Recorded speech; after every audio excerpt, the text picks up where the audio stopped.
Hey everyone, let's talk about something that literally affects every single bite of fresh salad, fruit, or raw vegetables you eat. We're breaking down the federal regulations that are designed to keep our raw produce safe from dangerous contamination. And honestly, the stakes here are absolutely massive. Just a single hygiene failure on one farm can spiral into a nationwide health crisis, pulling products right off grocery store shelves and putting lives at risk. But let's be real, reading through federal rulebooks can feel a lot like trying to decipher some ancient language. So my goal for today is to translate those dense, complex compliance requirements into clear, practical English. Whether you're a professional stepping into the agricultural sector, or you're just intensely curious about how our food supply actually stays safe, we're going to make sense of these vital standards together.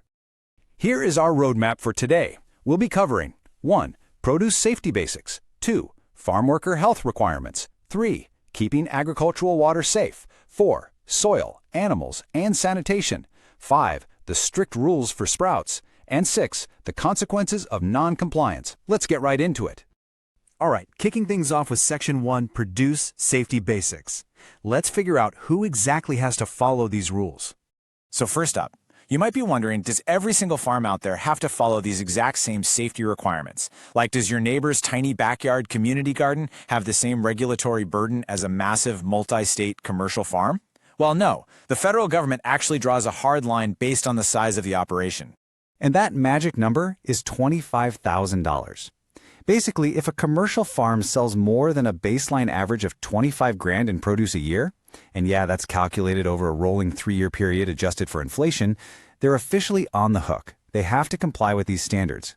But if a farm makes less than that, or they're just growing food for their own kitchen table, they generally get a pass on these specific federal requirements.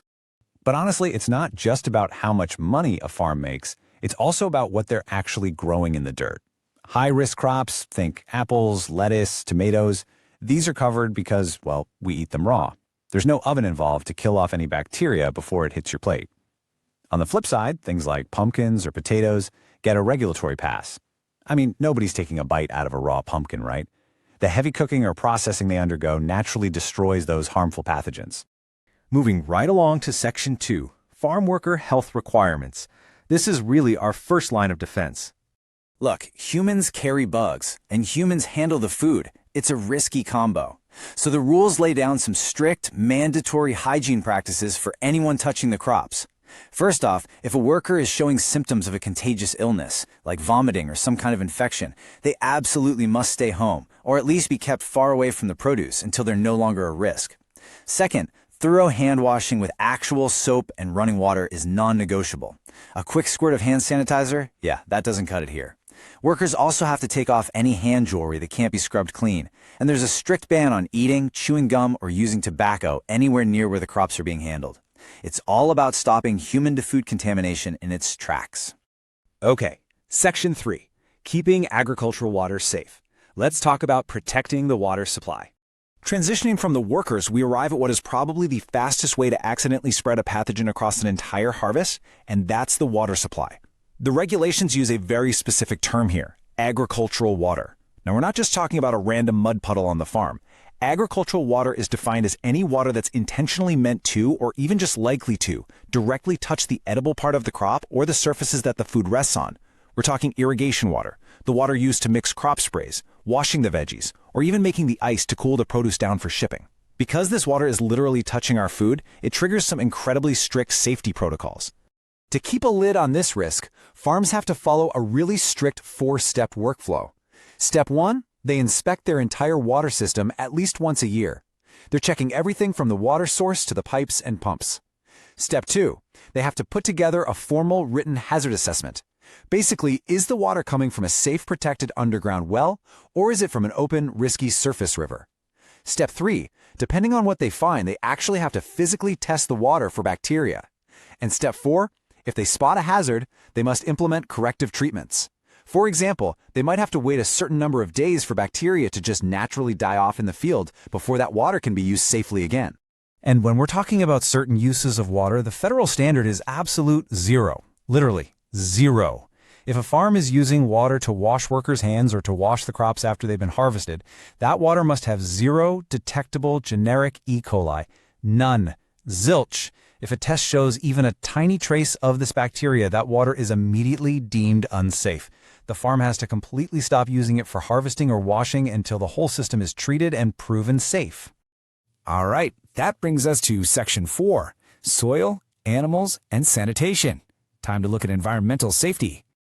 So farming obviously requires enriching the soil, and a lot of times that means using animal-derived materials. But there's a massive regulatory difference here depending on what you use. Untreated fertilizers, like raw animal manure, carry a huge risk of harboring dangerous pathogens.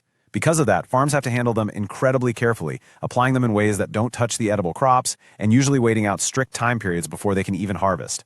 On the other hand, we have treated fertilizers, like compost that's been scientifically heated up to really high temperatures for a set amount of time. That heat completely destroys the bacteria, meaning this stuff can be safely applied much more freely around the crops. But it's not just the fertilizer. Farms have to manage actual living animals. And look, you obviously can't control every single bird flying overhead, but the rules do require practical preventative steps. Inside those packing buildings, farms have to actively block and exclude pests like mice or insects.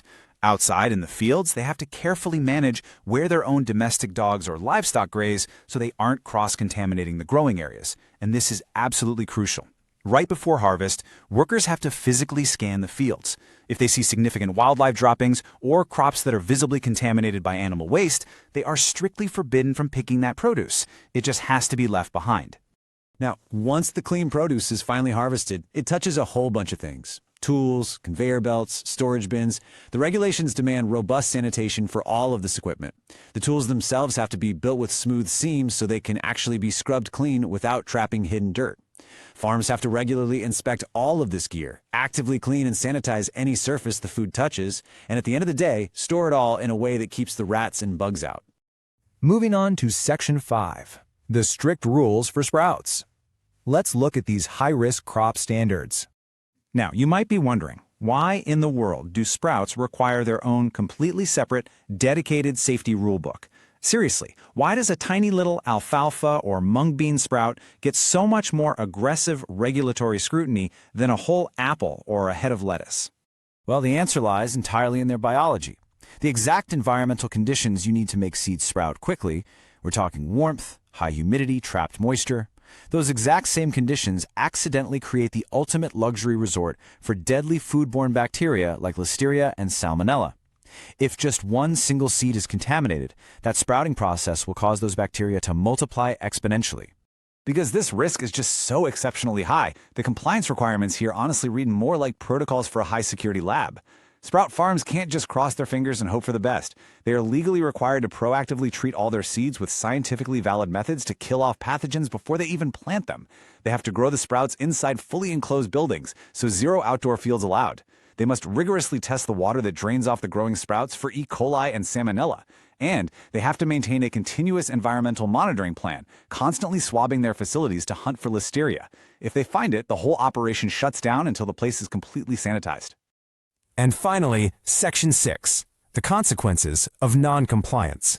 What are the real-world stakes here? So we've gone through all these rules, but what actually happens when things go wrong? Well, the most immediate consequence is a total operational halt. The regulation is incredibly explicit about this. If a farm identifies that their produce is reasonably likely to be contaminated with a known hazard, whether that's from a failed water test, a sick worker, or some visible animal waste in the field, that food is legally considered adulterated. It cannot be harvested, it cannot be packed, and it absolutely cannot be sold to the public. Period. The farm just has to eat that massive financial hit to protect consumer safety. Furthermore, remember those smaller farms we talked about right at the beginning? The ones that might be eligible for modified requirements or exemptions because of their size? Yeah, the federal government can and absolutely will revoke those exemptions in a heartbeat.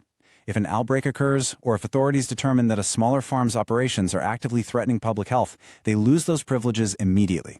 They'll suddenly find themselves subjected to the full, heavy weight of all regulatory enforcement. Ultimately, when you strip away the hundreds of pages of federal legal code, it all boils down to one simple, proactive philosophy. It's not just about slapping fines on farms after a breakout happens. It's about building a defensive shield of daily, practical habits that stop dangerous pathogens before they ever reach our plates. It's an entire paradigm shift for the industry, moving away from reactive panic and toward proactive prevention. Which brings us to our final thought today. For anyone out there working in, or even just interacting with, our food supply chain, you really have to ask yourself, are your daily operational routines actively protecting the consumer, Or are you unknowingly putting them at risk? Because at the end of the day, compliance isn't just about checking a box on some government form. It's the direct physical safeguard ensuring that the food sitting on our family's dinner tables is actually safe to eat. Thank you so much for joining me to break this all down. And remember, always keep asking the right questions.